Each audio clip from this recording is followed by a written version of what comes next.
Սիրելի ժողովուրդ, Հայաստանի Հանրապետության սիրելի քաղաքացիներ, նախ եւ առաջ ես ցանկանում եմ իմ երախտագիտությունը հայտնել Հայ ազգային կոնգրեսին այս որոշման համար, այս վստահության համար ես դա ընդունում եմ երախտագիտությամբ եւ պատրաստակամությամբ միասնաբար գնալ դեպի հաղթանակ։ Եվ դա պետք է լինի ոչ թե Հայ ազգային կոնգրեսի հաղթանակը միայն, այլ պետք է լինի մեր ամբողջ ժողովրդի հաղթանակը։ Հայաստանը հիմա գտնվում է շատ փոթորկալից մի աշխարհաքաղաքական միջավայրի մեջ, որը շատ լուրջ սպառնալիքներ է ներկայացնում մեր պետականության համար։ Հայաստանը կանգնած է շատ լուրջ մարտահրավերների առջև, բայց Հայաստանի դիրքը ծանրանում է ոչ միայն այն պատճառով, որ մենք ունենք այդ աշխարհաքաղաքական հակամարտությունների կուտակված այդ սպառնալիքները, որոնք կախվել են մեր ազգի վրա, բայց մենք նաև ցավոք սրտի այս պատմական ժամանակաշրջանում ունենք ներքին մի սպառնալիք, իդեմս այսօր գործող ռեժիմի եւ նրա պարագլխի Նիկոլ Փաշինյանի, որովհետեւ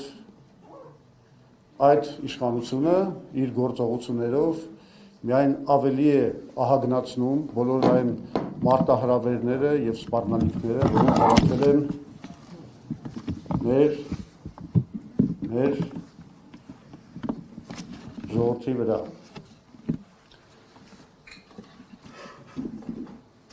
Նիկոլ Փաշինյանի արդեն երևի 8 տարվա, 7.5-8 տարվա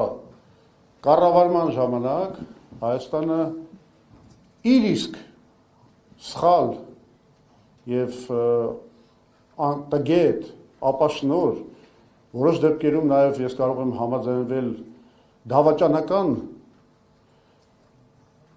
ընտրությունների պատճառով հայտնվել է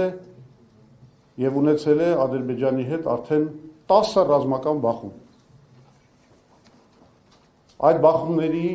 արդյունքում, որոնք ասում եմ, տեղի են ունեցել միայն այն պատճառով, որ Նիկոլ Փաշինյանը մերժել է 2019 թվականի նպաստավոր հայանպաստ, այո, պլանը, որ առաջարկվել էր մեր լավագույն դաշնակիցների կողմից, նկատի ունեմ Միացյալ Նահանգները, Ֆրանսիան եւ Ռուսաստանը, ըստ էության խարխլելով նրանց դերը որպես միջնորդի եւ որպես Ադրբեջանի ագրեսիայի զսպողի, ինչի հետևանքով մենք հայտնվել ենք այս կործանարար ընթացքի մեջ, կորցրել ենք Արցախը, կորցրել ենք 5000 թանկարժեք կյանք, մեր զինվորների կյանքերը, կորցրել ենք Հայաստանի ռազմավարական նշանակություն ունեցող ինքնիշխան տարածքներ, բարձունքներ, գտնվում ենք նաև Զանգեզուրի Միջանցքի կորստի գործընթացի մեջ, բայց այս ամենը, չնայած Նիկոլ Փաշինյանը հիմա փորձում է մեզ ներկայացնել, որ ինքը այլևս սթափվել է, որ հիմա արդեն փոխվել են նրա պատկերացումները հայրենասիրական մոդելի մասին եւ այլն, այս ամենը կարծես վերջ չունի, որովհետեւ մենք հիմա գտնվում ենք այսպես կոչված սողացող կապիտուլյացիայի իրավիճակի մեջ, երբ որ Ադրբեջանը ամեն օր նորանոր պահանջներ է դնում մեր առաջ եւ այդ պահանջների իրականացման վերջը չի երևում։ Դա վերաբերվում է եւ անկլավների վերադարձին, դա վերաբերվում է Զանգեզուրի Միջանցքի այնպիսի իրականացմանը, որը հարված է հասցնելու մեր ինքնիշխանությանը, դա վերաբերվում է 300,000 ադրբեջանցիների վերադարձի պահանջին, դա վերաբերվում է անգամ մեր ներքին գործերի մեջ խառնվելուն, սահմանադրական փոփոխություններ կատարելու, որոնք հաճո կլինեն Ալիևի քիմքին, կատարելու նաև ներքաղաքական ինչ-որ գործողություններ, օրինակի համար հարձակումներ հայ առաքելական Սուրբ եկեղեցու վրա։ Այս process-ին վերջը չի երևում։ Եվ այնուամենայնիվ, չնայած Փաշինյանը գնում է արդեն բոլոր զիջումների, կարևորագույն փաստը, որ պետք է նշենք, հետևյալն է. խաղաղություն այդպես էլ հաստատված չի։ Մենք մինչև հիմա չունենք Ադրբեջանի ստորագրությունը խաղաղության պայմանագրի տակ։ Հայաստանը իսկապես կանգնած է մի սպառնալիքի առջև, որը ես կկոչեի ադրբեջանիզացիա, ընդ որում եւ արտաքին առումով,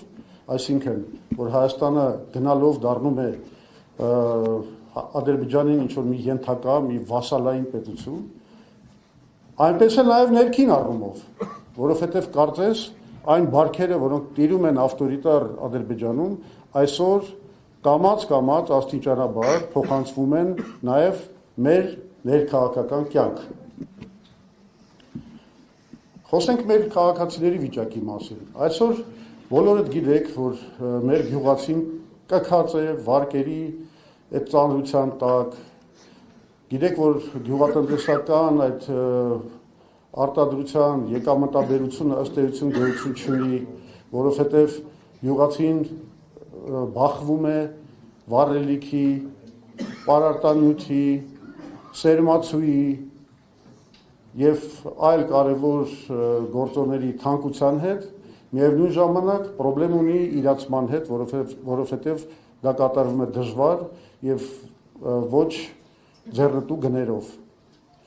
Մենք ունենք այսօր արհեստավորներ, բանվորներ, որոնք աշխատանք չունեն կամ ստիպված են 3 տեղ աշխատել, մի կերպ իրենց ռոճիկը ստանալ եւ միևնույն է այդ չարչարանքը երբեք չի բերում նրան, որ իրենք կարողանան արժանապատիվ կերպով պահեն իրենց ընտանիքը։ Մենք ունենք այսօր գործարարներ, որոնք ընդ որում դա մասսայական երևույթ է, ենթարկվում են հարկային տերորի, ստեղծված է մի միջավայր, որը թույլ չի տալիս մեր տնտեսվարողներին զարգանալ, աշխատել եւ իսկապես զբաղվել ստեղծագործ աշխատանքով։